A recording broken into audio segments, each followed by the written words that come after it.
এক সময় এক সুন্দর সবুজ জঙ্গলে একটি বিশাল হাতি তার নাম ছিল গজরাজ।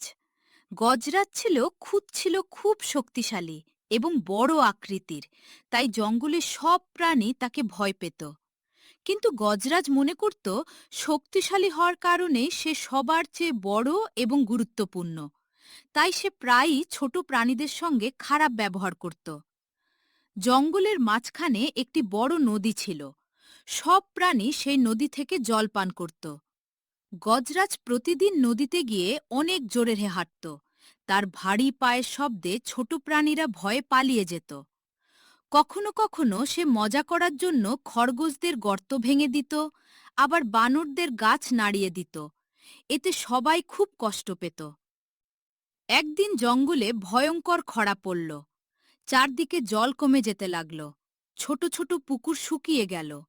প্রাণীরা খুব কষ্টে দিন কাটাতে লাগল। গজরাজও তৃষ্ণায় দুর্বল হয়ে পড়ল। তখন সে অনেক দূরে পাহাড়ের কাছে একটি ছোট জলাশয়ের খোঁজ পেল। সেই জলাশয়ের পাশে অনেক ছোট প্রাণীর বাস ছিল। তারা খুব সাবধানে অল্প অল্প করে জল ব্যবহার করত। কিন্তু গজরাজ সেখানে গিয়ে একাই অনেক জল নষ্ট করতে লাগল।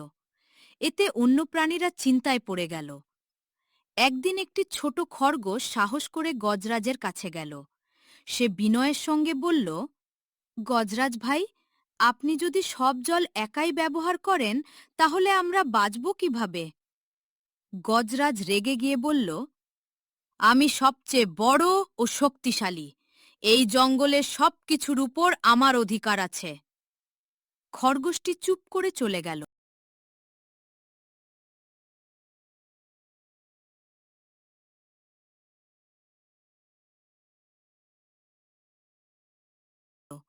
কিন্তু সে হাল ছাড়ল না।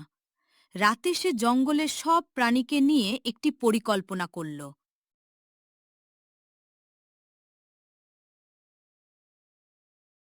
পরদিন সকালে গজরাজ যখন জলাশয়ের দিকে যাচ্ছিল, তখন সে দেখল পথের মাঝখানে একটি গভীর গর্ত।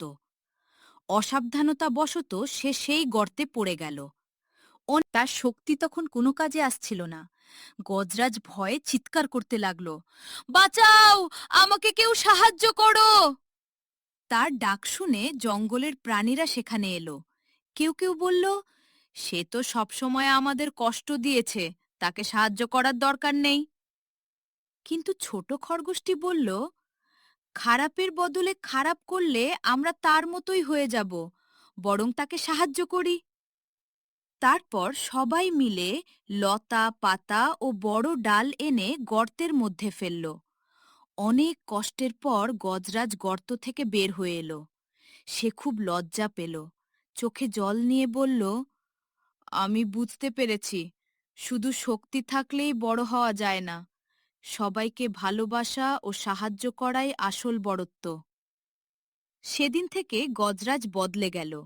সে আর কাউকে কষ্ট দিত না, বরং ছোট প্রাণীদের রক্ষা করত এবং সবার সঙ্গে মিলেমিশে থাকত। জঙ্গলের সব প্রাণীও তাকে আবার ভালোবাসতে শুরু করল। এরপর বহু বছর তারা সুখে শান্তিতে বসবাস করল। নীতিকথা: অহংকার মানুষকে ছোট করে, আর দয়া ও সহযোগিতা মানুষকে মহান করে তোলে। আমাদের চ্যানেলে নতুন মজার মজার গল্প পাওয়ার জন্য অবশ্যই লাইক, কমেন্ট এন্ড সাবস্ক্রাইব করুন।